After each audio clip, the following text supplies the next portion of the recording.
नमस्कार। मैं हूं आचार्य ए कुणाल। आज मैं आपको इस हथेली में आप जो चित्र को देख रहे हैं, इस चित्र में 3 भाग रेखा बनाया है मैंने। यानी शनि रेखा 3 रेखा है, एक नहीं 3 है। एक आप देख सकते हैं जो मणिबंध से यानी बीचों बीच जो 1 नंबर का चिन्ह है, उसको मणिबंध से निकला हुआ भाग रेखा शनि पर्वत की मध्यमा उंगली तक पहुंच गया है। यानी 3 भाग रेखा है। दूसरा में देखिए, एक चंद्रमा से निकल करके एक रेखा फिर शनि पर्वत पर यानी मध्यमा उंगली के पास पहुंच गया है। तो दूसरा भाग रेखा ही हुआ। और तीसरा भाग रेखा देखिए, जीवन रेखा के बगल में सटा हुआ एकदम मंगल राहु के बीचों बीच, मंगल पर्वत और राहु पर्वत के बीच में ही भाग रेखा, यानी यह समझिए जो 30 साल के आयु के लमसम में भाग रेखा एक निकल करके शनि पर्वत से थोड़ा सा हट करके यानी बृहस्पति पर्वत पर पहुंच गया है। अब बताइए, इस तरह का 3 रेखा किसी व्यक्ति के हाथ में हो और वो भी भाग्य रेखा हो, तो इसका क्या प्रभाव हो सकता है? तो इसका प्रभाव को ही जानने के लिए हम लोग आज विचार करेंगे इस पर। देखिए, अगर हाथ विकसित हो, विकासशील हाथ हो, अगर हाथ अविकसित नहीं हो, क्योंकि हाथ 7 प्रकार का पाया जाता है। 7 प्रकार के हाथ का, 7 प्रकार का हाथ का भविष्यवाणी अलग अलग किया जा सकता है। सिर्फ रेखा देख करके भविष्यवाणी कर देते हैं लोग, ये 100% लागू नहीं होता है।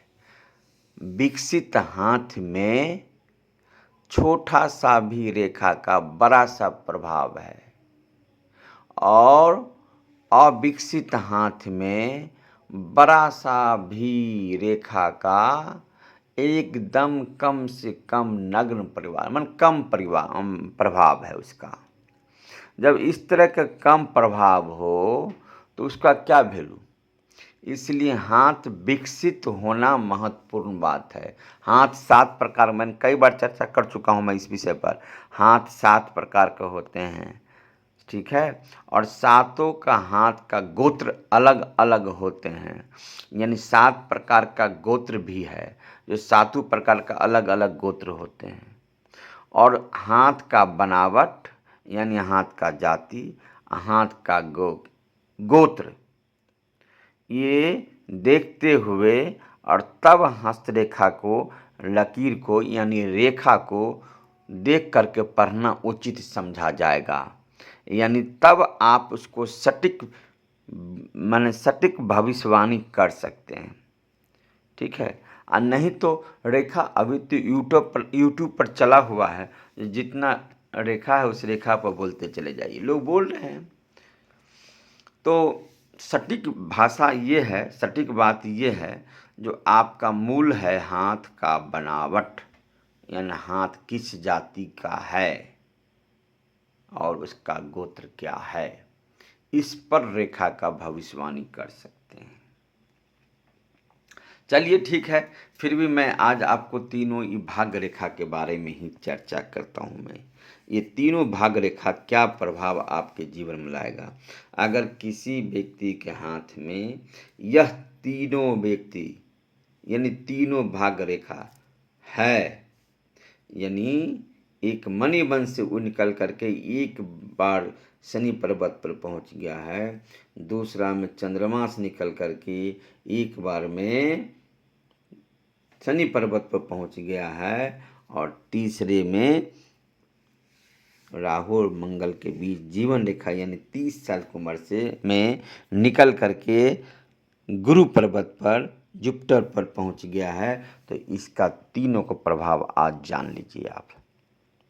हाथ, मैं विकसित हाथ के बारे में चर्चा करने जा रहा हूँ। जिनका हाथ विकसित है, विकासशील है, उस विषय पर मैं चर्चा करूँगा, और तीनों भाग रेखा को लेकर के। जैसा कि आप देख रहे हैं, एक में भाग रेखा मणिबंध से निकल करके शनि पर्वत पर चला गया है। ऐसे भाग्य वाले लोग मान सम्मान पद प्रतिष्ठा धन बहुत कमाते हैं। धन जमा तो कर लेते हैं, धन दिखाई तो देता है इनका, यानी मकान बना ले, बंगला बना ले, गाड़ी ले ले, गोल्ड ले ले, जमीन ले ले, ये सब दिखाई तो देता है, लेकिन कैश में, यानी कैश में दिक्कत रहता है। यानी ऐसे जातक को चेक काटने का पावर नहीं के बराबर होता है। ऐसे जातक करोड़ों से करोड़ों को काम कर लेता है, करोड़ों के एसेट तैयारी कर लेता है, लेकिन लाखों को चेक काटने में थोड़ा सा टेंशन होता है। इसका अर्थ है कि बैंक में पैसा जमा नहीं रहता है, कैश नहीं रहता है, लेकिन काम ऐसे जातक को नहीं रुकता है। इसका हमारा 100% गारंटी है। जिसका भाग रेखा मणिबंध से निकल करके शनि पर्वत पर एक लाइन में चला जाए, ऐसे जातक को चाहिए पैसा नहीं है, काम करना चाहिए, काम होते चला जाएगा।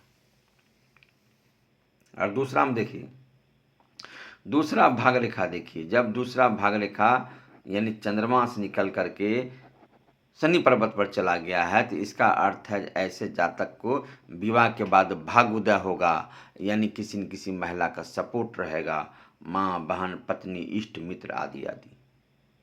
अब तीसरा भाग रेखा के बारे में देखिए, ये 30 साल की उम्र में अगर जीवन रेखा से सटा हुआ है, निकल के गुरु पर्वत पर चला गया है, तो ऐसे जातक को जान लीजिए सरकारी जॉब होने से कोई नहीं रोक सकता है, यानी सरकारी जॉब हो